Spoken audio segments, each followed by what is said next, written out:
Salut, c'est Vol West à l'appareil. Si vous écoutez ce message, vous êtes la résistance. Frigo 12 volts. Donc je viens de récupérer ce frigo 12 volts et je voulais faire une petite vidéo d'introduction au pourquoi du comment de ce frigo.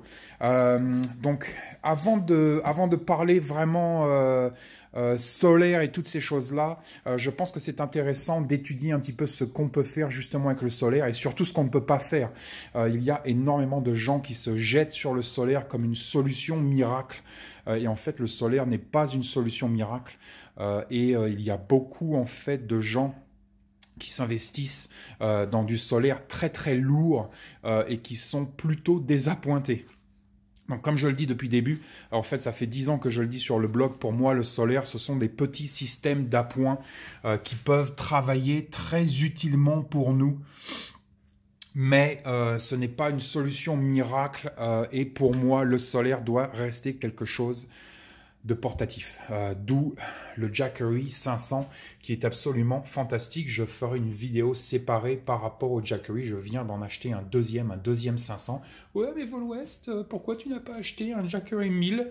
On reparlera quand on fera la vidéo Jackery.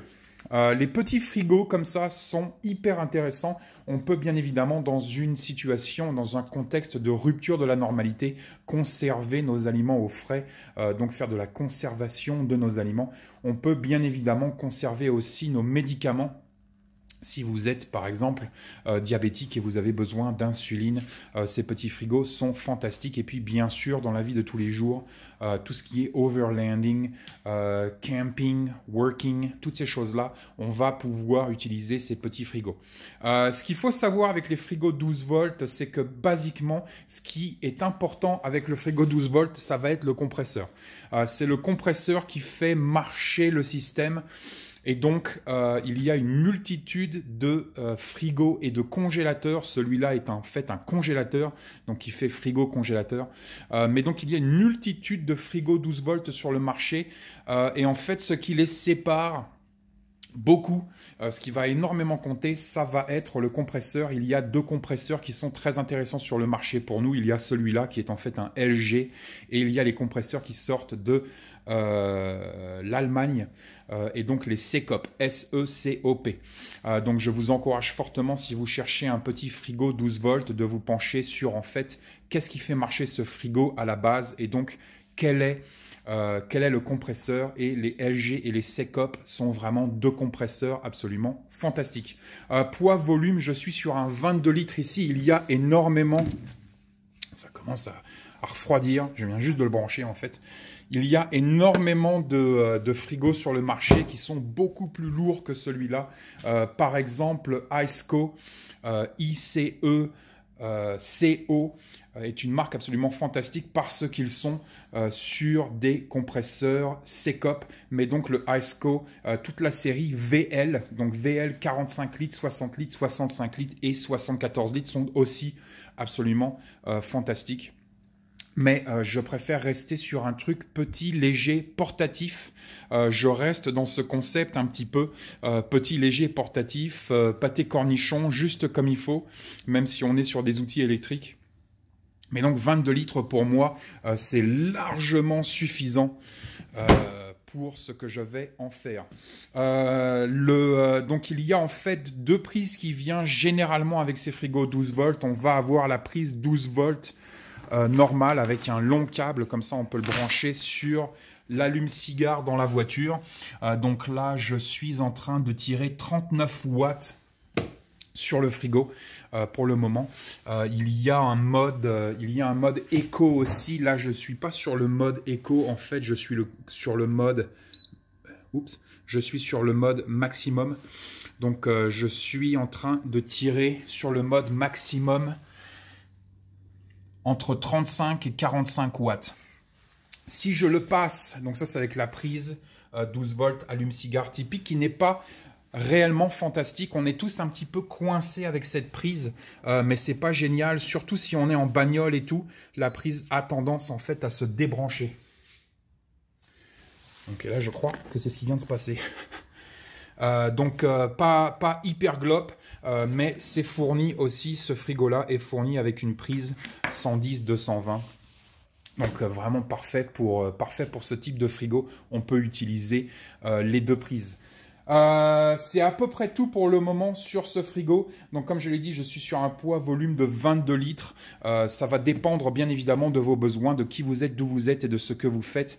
Mais je pense que d'avoir un petit frigo comme ça sur la base autonome durable est un outil vraiment extrêmement important, encore une fois, surtout si nous avons des besoins assez importants à l'échelle des médicaments.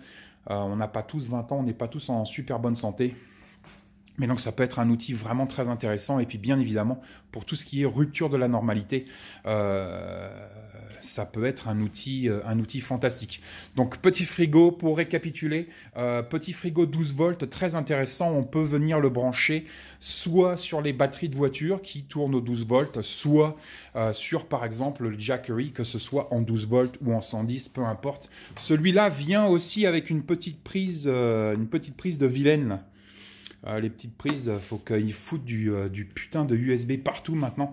Mais c'est pas plus mal. Je peux en même temps venir recharger, par exemple, j'en sais rien moi, une monoculaire thermale. Donc ça peut être intéressant. Mais donc petite prise de vilaine là sur le frigo. Mais donc 22 litres, 12 volts, se branche sur les batteries de voiture et il y a un système à l'intérieur ici qu'on peut programmer. Là, je suis sur, c'est le L là, il y a low, medium and high. Je peux programmer ce frigo en fait pour l'arrêter de prendre l'énergie d'une batterie de voiture. Donc ce qui peut être intéressant si on n'est que sur une seule batterie de voiture, qu'on veut brancher le frigo mais qu'on ne veut pas peut-être ruiner la batterie de voiture, la dépliter, je ne sais pas comment on dit en français, la décharger, voilà. Si on ne veut pas décharger totalement cette batterie de voiture, on a trois modes ici pour éviter de décharger au maximum la batterie de voiture, ce qui est assez intéressant en fait. Donc voilà pour cette petite vidéo d'introduction, on en reparlera, je vais voir en fait, je vais le laisser tourner. Je vais faire une expérimentation avec le Jackery à 100%. Là, il est en train de tirer 30 watts. Donc, on est vraiment entre 30 et 50 watts, je dirais. Quand je le branche avec du 110, on est sur du 50 à 55 watts. Donc, on gagne un petit peu en restant en 12 volts. Ce qui est normal, c'est un frigo 12 volts. On n'a pas besoin d'un transfo pour le passer du 12 volts à du 110 et du 110 à du 12 volts. Là, on est 12 volts direct. Donc, on dépense un petit peu moins d'énergie.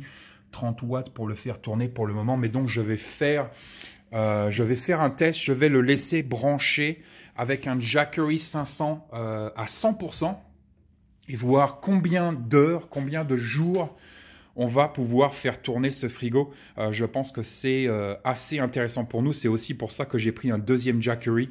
Pendant qu'un Jackery peut faire tourner le frigo, je peux, frigo congélateur au passage, ce frigo-là fait de moins 20 centigrades à plus 10 centigrades. Donc je fais en fait frigo congélateur, vraiment très intéressant. Donc moins 20 plus 20, moins 20 plus 10, pardon, centigrades. Mais donc je vais voir combien de jours on peut le faire tourner sur un seul Jackery 500. Comme je le disais, je viens d'acheter un deuxième Jackery 500. Comme ça, pendant qu'il y en a un qui charge, l'autre fait tourner le frigo. Et je peux faire une rotation comme ça à vita aeternam. Stay safe.